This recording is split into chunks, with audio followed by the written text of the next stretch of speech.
ఉచిత బస్సుకు సంబంధించి ఫ్రీ బస్ పథకం మహిళలకు ఇవ్వడం పట్ల మీ అభిప్రాయం ఏంటి అంటే, బాగుంది అనే వాళ్ళ సంఖ్య 31 పైచిలుకు అయితే బాగోలేదు అనే వాళ్ళ సంఖ్య 68 పైచిలుకు. సో బాగోలేదు అనే వాళ్ళ సంఖ్య కూడా ఆదిలాబాద్ జిల్లాలోను, ఆదిలాబాద్ నియోజకవర్గంలో ఇదే పరిస్థితి ఉంది. ఎందుకు అనంటే అక్కడ అసంతృప్తి ఉంది.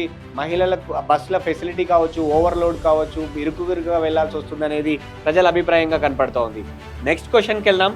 నెక్స్ట్ క్వశ్చన్లో భాగంగా కాంగ్రెస్ 6 గ్యారంటీలను అందించడంలో సక్సెస్ అయిందా అంటే కాలేదు అని అవుట్రైట్గా చెప్పిన వాళ్ళ సంఖ్య 80%కు పైచిలుకుగా ఉంది. అయ్యింది అనే వాళ్ళ సంఖ్య చేస్తారనే నమ్మకం ఉన్న సంఖ్య కూడా అత్యల్పంగా ఉంది.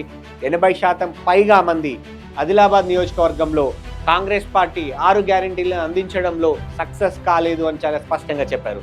సో ఇది అక్కడ అభిప్రాయం.